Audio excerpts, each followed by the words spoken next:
एक नई हिंदी कहानी। मैं स्कूल कैसे जाऊं साहब।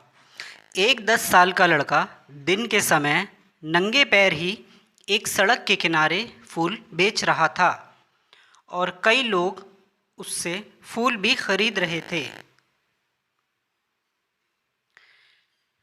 तभी एक सज्जन आदमी ने उसके पैर देखे तो उसको बड़ा ही दुख हुआ और उसने सोचा कि क्यों ना इसके लिए एक जूड़े जूती खरीद लूं।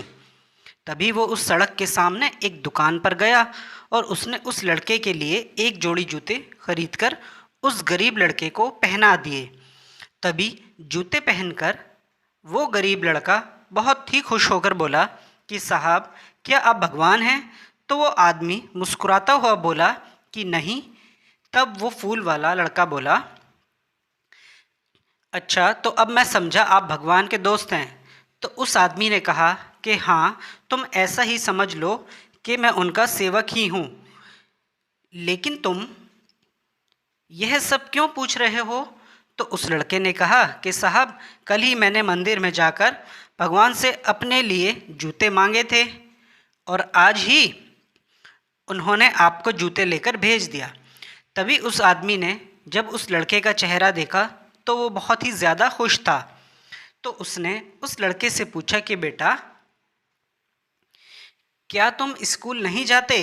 तो लड़के ने कहा कि साहब, मैंने स्कूल का नाम सुना ज़रूर है मगर कभी गया नहीं, और साहब शायद मेरे नसीब में स्कूल जाना है ही नहीं, क्योंकि साहब हमें तो 2 वक्त का खाना भी कभी कभी ही नसीब होता है, तो स्कूल कहाँ से जाएंगे? यह सुनकर उस आदमी की भी आंखें नम हो गईं। तभी उस आदमी ने पूछा कि बेटा, तुम यह फूल कितने का बेचते हो? तो उसने कहा कि साहब 10 रुपये का एक फूल। तो उस आदमी ने दिमाग लगाया कि अगर इस लड़के की किसी मंदिर के बाहर फूलों की रेहड़ी लगवा दूं तो वहाँ पर इसका यह फूल 15 रुपये का आराम से बिक जाएगा और वहाँ पर यह फूलों की माला भी बेच सकता है। तभी वो सज्जन आदमी उस गरीब लड़के की बस्ती में गया तो उसने देखा कि पूरी बस्ती में वो सबसे ज़्यादा गरीब लोग थे। तो उस आदमी ने उसके माता पिता से बात करके उस लड़के की एक मंदिर के आगे फूलों की रेहड़ी लगवा दी और उसके लिए कुछ कपड़े भी लाकर दिए।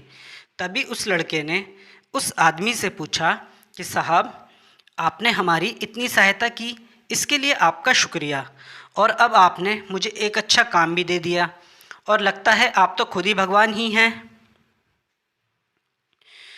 तो साहब, आप हमें कभी छोड़कर तो नहीं जाएंगे?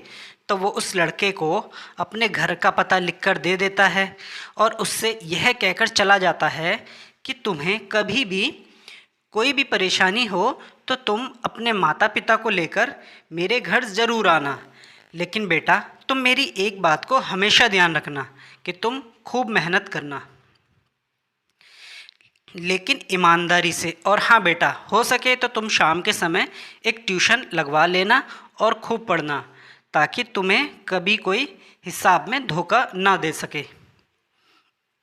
तो दोस्तों, वाकई में उस आदमी ने उस छोटे लड़के का कितना हौसला दिया और उसे यह विश्वास भी दिया कि वो है उसकी हर तरह की सहायता के लिए। क्योंकि दोस्तों, अगर किसी गरीब को किसी का साथ और विश्वास मिल जाए तो उसे बहुत हौसला मिलता है और वो भी इस दुख भरी ज़िंदगी को लेकर लड़कर जी सकता है। धन्यवाद।